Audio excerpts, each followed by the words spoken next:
waxaa maanta baaqday kala fadhi ay yeelan lahaayeen xildhibaanada baarlamaanka dowlad goboleedka Hirshabelle kulankiisii labaad xiritaankiisa.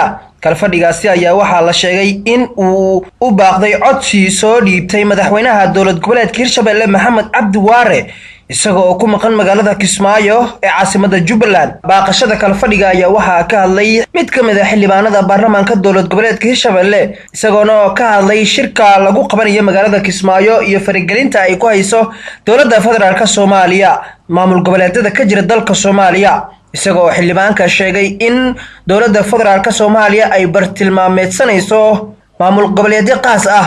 waa kan xildhibaanka oo ka hadlay arintaasi.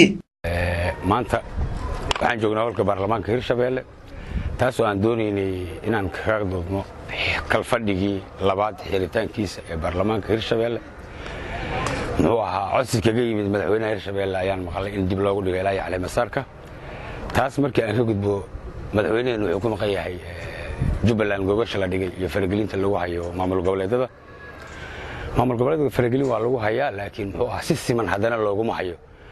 waxaad moodaa qaarkood marka la maago in la leeyahay markiiba hal la joojiyo faragelinta noocaas ah haddii ay dhacdo muxuu ahaa burbur stateskaas ku yimaado ayay sababi kartaa. isteedyada qaarkoodna burbur hadduu ku imaanayo ay haddii kaleba in la burburiyo in la doonayo lala maagay. waxaad ka warartaa Galmudug faragelinta lagu sameeyay qalqalka siyaasadeed ee lagu qabsaday la yiraahday maxaad ka doontay Dubai iyo dawlado kaleeto marka Puntland ay tagto muxuu ahaa heshiisyada la soo gasho Dubai ama dawlado kaleetana aanay dowladda federaalka faragelin iyo waxba aanay ku sameeynin. waxaad moodaa marka si qaas ah in isteedyo qaas ah lagu bartilmaameedsanayo dowladda federaalka markii ay damcaan in iyaguna ay sidoo kale iskaashi la sameystaan dawladaha kale ama Dubai ama Jaarka ama Ethiopia siyaas daraadeed. Hirshabelle anaga haddii aan nahay waxa faragelina oo sidaas u buuran isbedel waan sameynay kaas oo anaga naga yimid dowladda federaalka aan isdhihi karin wax buuran faragelina kuma aysan lahayn. laakiin halka Galmudug faragelin cad oo toos ah weliba madaxweynaha xanibaad diyaaradeed lagu sameeyay in hawada xitaa lagala dagaalamo kan Puntland aan juuq loo dhihinin markii la yiraahdo faragelin waxa lagu sameynayaa koonfur galbeed ama Jubbaland la yiraahdo gobol baa la dhigayaa ha laga joojiyo. waxaad moodaa isteedyo qaas ah inay dowladda federaalka ah iyo madaxweynahooda u dan leeyahay. wuxuu ka dhigan yahay shirkaasi in laga joojiyo faragelin ama isbedel qalqal siyaasadeed sida Galmudug loogu sameeyay in aysan ka dhicinin koonfur galbeed ama Jubbaland.